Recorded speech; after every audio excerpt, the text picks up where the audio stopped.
Bonjour, ici Jacques Chevalier, je vous parle en direct de chez moi. Il est un petit peu avant midi, donc nous sommes le jeudi 24 mars 2022. Je fais en même temps ma première émission d'actualité où je fais un petit peu ce que je fais d'habitude par écrit sur mon blog, bien que je le ferai quand même sur le blog.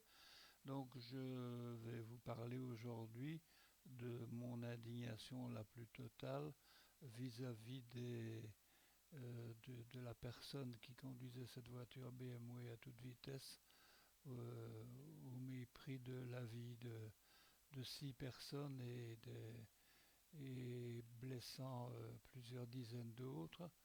Je tiens quand même à remarquer dans tous ces faits dramatiques des faits d'héroïsme où on voit un Gilles qui protège un autre Gilles, enfant de 12 ans, je crois, en voyant arriver la voiture à fond vers eux, a poussé ce gosse sur le trottoir pour éviter qu'il ne soit touché par la voiture folle.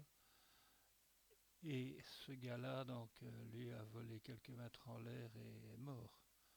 Donc il s'est dévoué pour sauver un gosse. Et ça, j'espère que hommage lui sera rendu partout parce que ce sont des faits qui méritent d'être cités, même si c'est triste et que le gars ne reviendra pas. Ben, pour lui, sa mémoire, sa famille, c'est important. Et c'est important aussi que le crapuleux qui conduisait la bagnole, où on lui trouve des circonstances, tout ce qu'on veut atténuantes, etc., etc., ça n'en reste pas moins une crapule. Que cette crapule-là ait ça en mémoire, qu'encore un peu, il y avait 7 morts, dont un gosse de 12 ans. Et grâce à un brave type, heureusement, il n'y en a eu que 6, dont lui-même. Voilà. Ça, c'est mon biais d'humeur parce que ça me la fout vraiment mal de voir qu'un peu partout, quelque part, au nom d'une certaine conception de la justice, on ramène les risques de punition, de punition, appelons ça de punition, donc des années de prison, à 30 ans si c'est aux assises, et à 5 ans maximum si c'est un accident de la route. Un accident de la route, excusez-moi, mais quand on roule à cette vitesse-là, même si on n'est pas au courant de ce qui se passe alors qu'on habite dans le même bled, ça paraît un petit peu lourd. Je dis pas que c'est prémédité, c'est trop tôt pour le dire, mais j'ai quand même l'impression qu'il y avait quand même un brin de connaissance de cause de la part du chauffeur et de son pseudo-cousin qui ramasse sur ses genoux dès le début quand il a été réveillé par les bruits. Il ramasse sur ses genoux une jeune femme qui va mourir quelques minutes plus tard sur ses genoux, qui est passée à travers le pare-brise. Voilà.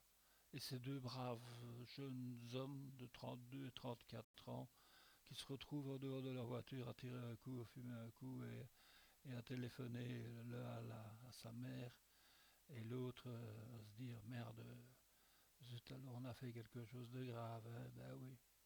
Et même faisant signe à une ambulance qui passait, hey, venez voir ici. Ben oui, il y avait quand même un cadavre ou un pseudo-cadavre, il paraît que cette femme n'est pas morte tout de suite. Imaginez-vous un petit peu cette femme qui est passée à travers le pare-brise et qui a roulé entre guillemets. Et il paraît qu'il y en avait encore un sur le capot dont la tête était à l'intérieur de la voiture. Quand même pas me dire qu'il ne pouvait pas s'arrêter, non. Il a fallu qu'il continue 1 kilomètre. Faut pas exagérer quand même.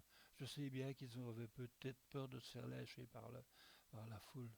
Peut-être, peut-être. Je n'en sais rien. On n'est pas dans la situation, on ne peut pas juger. Mais quand même, c'est pas un peu gros. Hein. Et ça paraît un peu gros la différence entre 5 ans maximum et la possibilité de 30 ans par jury d'assises. Bon, je sais pas. Ça se compte par mort.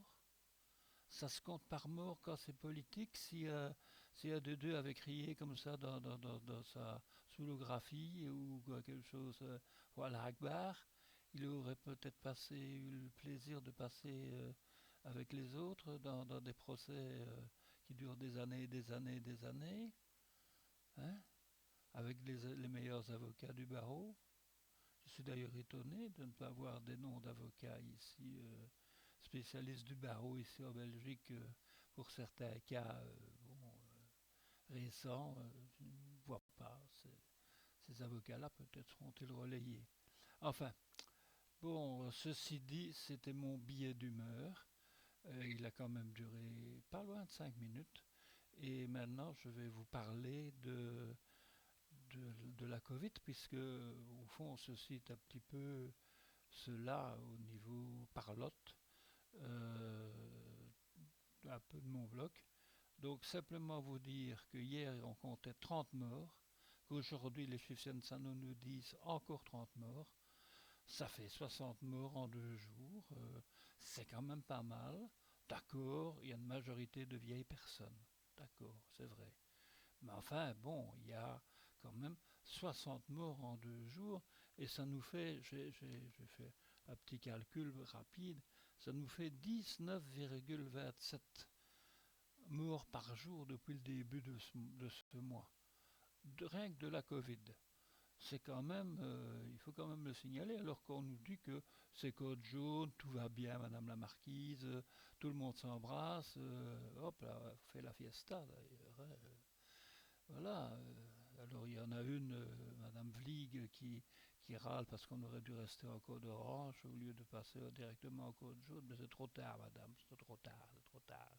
Ils ont décidé autrement, il fallait que ce soit comme ça.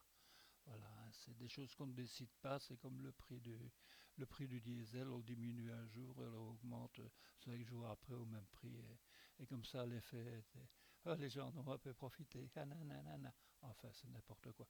Bon, ceci pour vous dire que malgré cette hausse des morts, il y a quand même une diminution au niveau de ce qu'on appelle les soins intensifs en hôpital.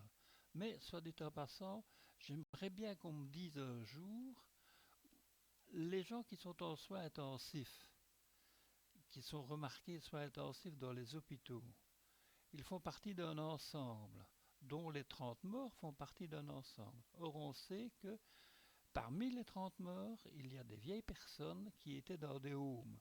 Sont-ils passés par l'autre côté, par les soins intensifs de l'hôpital, ou bien sont-ils morts dans l'équivalent de soins intensifs dans les maisons de repos? Question que je me suis déjà posée très souvent, très souvent, très souvent, très souvent, et absolument personne ne s'en soucie. Hein, voilà. Donc on est actuellement, aujourd'hui, donc d'après les chiffres de Sensano, c'est-à-dire hier, on est à 171 personnes en soins intensifs, ce qui est 8 de moins que ceux constatés hier, donc pour avant-hier.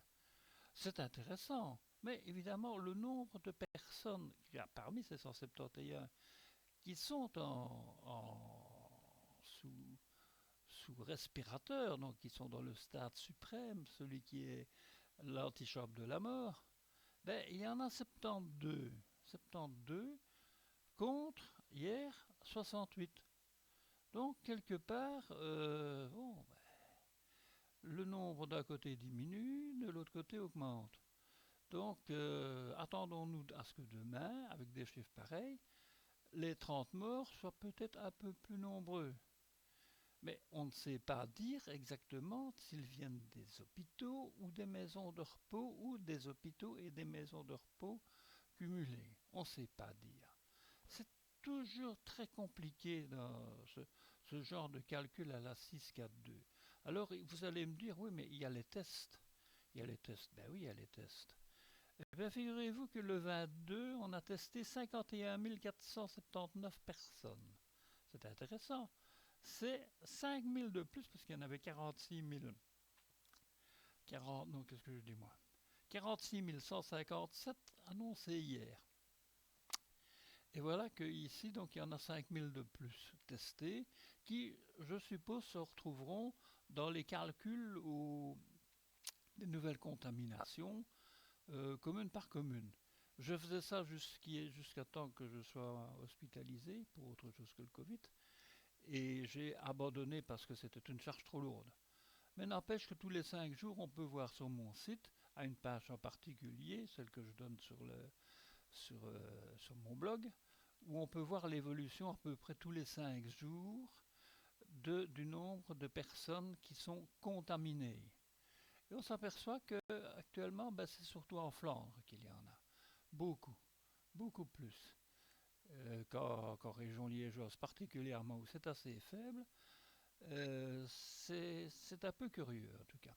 Bon, on verra bien ce que ça va donner au fur et à mesure des choses, mais ce qu'on peut être sûr, c'est que comme ça avance là, très bientôt, toute la Belgique, pour toute la Belgique, le chiffre de 33% de personnes contaminées par rapport à la population sera véritablement atteint.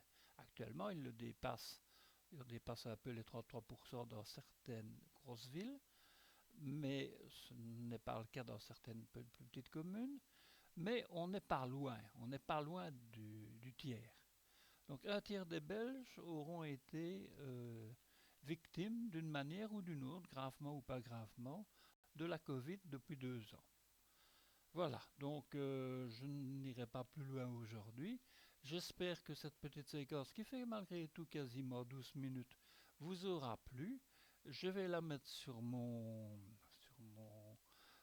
blog et vous pourrez la voir en cliquant sur mon blog via, YouTube, hein, parce que je vais l'enregistrer sur YouTube. Et voilà. Je vous donne rendez-vous à demain. L'heure, je n'en sais rien. On verra quand j'ai du temps de disponible. Rien de spécial à vous dire. Ah oui, je vais préparer le repas pour ma petite femme. Je ne sais pas encore ce que je vais lui préparer à manger. Voilà. Salut. Salut, salut.